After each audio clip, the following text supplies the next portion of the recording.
ไปใส่เบิร์ดวะลูกพี่ไปอยู่ไหมไปยัยเน่งก็ไปใส่ก็บ่รู้เฮ้ยเจ้าของมาฝากไหมลูกพี่กันนะไปอยู่ใส่วะ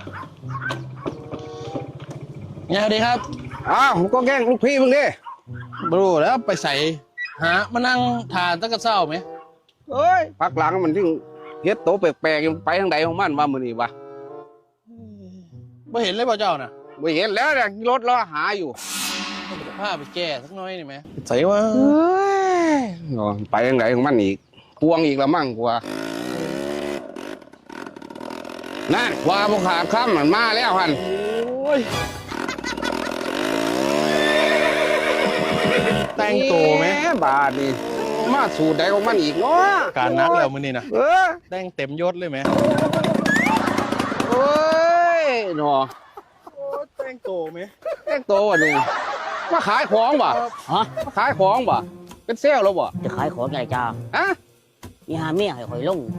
ผมก็ต่อ ลองลงมาสอ มันลงทุน ราศีจับ มันลงทุนขายเขาเหล่านึงให้ข่อย มันบอกว่า มันบอกลูกพี่ว่าอยากได้ผัวในราชการนะบอกว่ามึงไปหาสมัครงานเป็นอบตผู้เขาเลยไปลงมาหานี่จ้า นึกว่ามึงเป็นเซลล์ไปขาย สิเซี่ยวจังไร เครื่องกรองน้ำอีก เขาไปหาเสียงมาแล้ว หาเสียง ประมาณ80% 80% มัน80%